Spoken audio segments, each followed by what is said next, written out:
Somehow it was typical of Prince Philip yesterday not to wait for paramedics after clambering from his overturned car. Instead, it was only when he was back at Sandringham that he was examined by a doctor. According to official bulletins from Buckingham Palace, he was not hurt in the accident, which happened on a road bisecting the Norfolk estate. But eyewitnesses reported that he was very shocked and shaken. That he seemingly escaped uninjured will naturally be a source of great relief, not just for the Queen and the royal family, but for the country too. Prince Philip's Land Rover lies on the side after Sandringham crash-loaded. 0% progress, 0% 0 o'clock PREVIOUSPLAYSKIPLIVDMUTE 0 o'clock current time 0 o'clock duration time 0 o'clock full screen text video QualityNo compatible source was found for this video. Foreground WhiteBlackRedGreenBlueYellowMagentaCyan OpaqueSemi-OpaqueBackground WhiteBlackRedGreenBlueYellowMagentaCyan OpaqueSemi-TransparentTransparentWindow WhiteBlackRedGreenBlueYellowMagentaCyan OpaqueSemi-TransparentTransparentFont SIZE 50% 75% 100% 125% 150% 175% 200% 300% 400% text edge style non-erased precision firm drop shadow font FamilyDefaultMonospace SerifProportional SerifMonospace Sans-SerifProportional Sans-SerifCasualScriptSmall caps defaults Donominum is expankless once again, he appears simply indestructible. Nothing it seems can dent his durability or his indomitable spirit. But now questions will inevitably be asked about the wisdom of a man of 97, however proud and physically robust, taking the wheel of a powerful car. Philip's obstinacy is famously matched only by his boldness. This, remember, is a man who still enjoys the thrills of hurtling around a carriage-driving course decades after most of his contemporaries retired. He has always held strong views on the nature of risk and is certainly not foolhardy. But this accident poses questions, not just about the Duke of Edinburgh's welfare, but what he represents for other road users.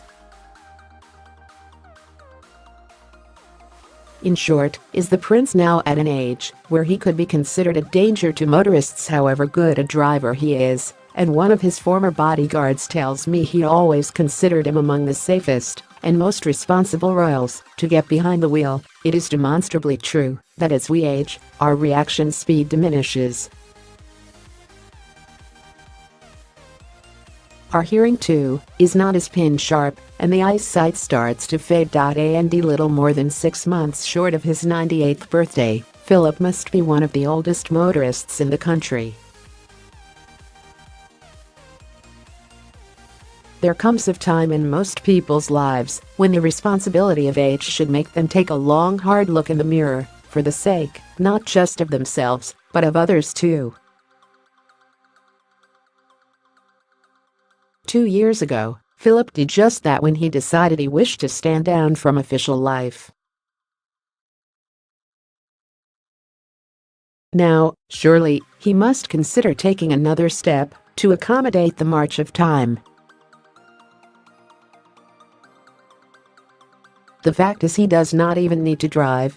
He has the round-the-clock presence of police bodyguards and access to any of the royal chauffeurs. Or, if that doesn't suit, one of his valets, or even a friend could assume the duty of driver. The problem, of course, as all those who know the prince will testify, is his sheer bloody-mindedness. Indeed, the fact that he escaped yesterday's scare in his 2-ton Land Rover Freelander might, if anything, embolden him to keep driving. So if Philip himself will not surrender his driving duties, who can possibly tell him to stop? No courtier, however bold, would dare. The answer can only be the Queen. Were she to do so, then Philip, who has spent every minute of their 71 years of marriage obeying his wife, would surely agree. Of course, that too throws up an intriguing possibility as to whether the Queen would actually press her husband to pursue a course he manifestly doesn't want to. The reason their relationship has worked so well for so many years is that neither has forced the other to do something, says a former lady-in-waiting. For decades, Philip has put duty first, whatever the cost. During the Queen's Diamond Jubilee, it meant shivering without a coat in the rain for 4 hours during the Thames River pageant. It was Philip, a brave young wartime naval officer, who particularly wanted a waterborne tribute to his wife of 64 years, and the Queen was happy to do it his way. It must have occurred to palace advisors that for this couple of such great age, to spend the entire time on their feet was at least unwise and at worst, foolish. But Prince Philip is stubborn, and while fit young people all around this upright, elderly man wilted in the long hours of a wet and chilly afternoon on the river, he stuck to the business at hand. The upshot was an infection and a stay in hospital. It was partly because of that experience that the prince decided to retire. The spirit is willing, but the flesh is weak, he laughingly told one retainer at the time. But Philip was never going to adapt to the standard format of retirement. He likes his independence too much for that. And nothing illustrates that independence more than the freedom of the open road. Both he and the Queen adore the chance to get behind the wheel whenever they are on the 3 big royal estates, Windsor, Balmoral, and Sandringham.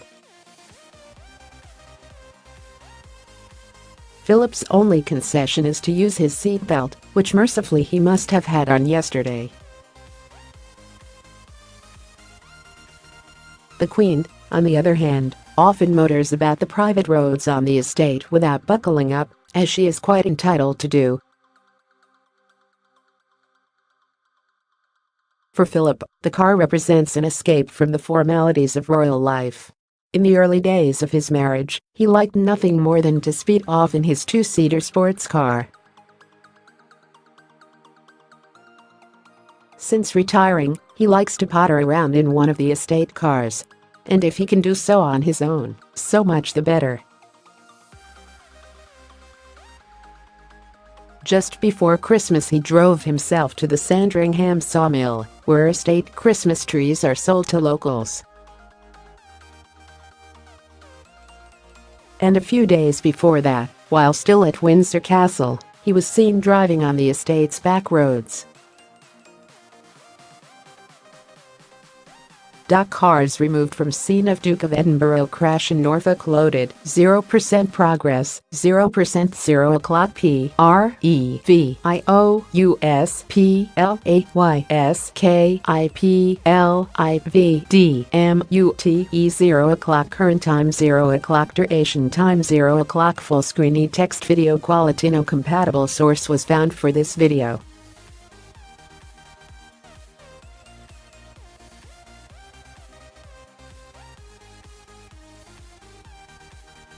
dailymail.co.uk Once 2019 118,664,476,604,849 The scene near to the Sandringham estate where the Duke of Edinburgh 85 1,547,798,868,010 JPG height equals 449 width equals 634 alt equals the scene near to the Sandringham estate where the Duke of Edinburgh was involved in a road accident while driving class equals border img share copy link to paste in your message the scene near to the Sandringham estate where the Duke of Edinburgh was involved in a road accident While driving, his view is uncompromising. As long as he is in good health, physically and mentally, he sees no reason to stop driving. As his former bodyguard says with considerable understatement, he is prone to being very independent.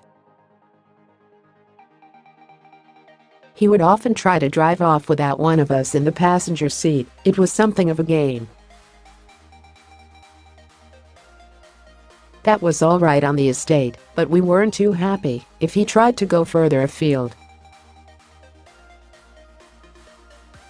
He is a mixture of robust common sense and impetuousness, a man who tends to laugh off concerns about his safety while herring across the countryside with reins in hand, for example. After a driving career almost 8 decades long, Philip has inevitably had the odd prang. 23 years ago, he was involved in a minor shunt while driving in Brandon, Suffolk, after apparently colliding with the back of a Mercedes. Neither he nor the other driver were hurt, and there were no court proceedings. Yesterday's accident was clearly of a more serious nature. But will it lead to a royal change of mind for Philip? The motor car has been an essential part of his life. His very first car was a 1935 Standard which ended up in a private collection in Sri Lanka. He never forgot it, and during a visit to the country in 1956 he tracked it down. Despite being remarkably fit for a man barely 2 years away from his century, the prince is not as mobile as he once was. Even so, he can, and often does, walk to the stables at Windsor, where carriage-driving ponies are housed.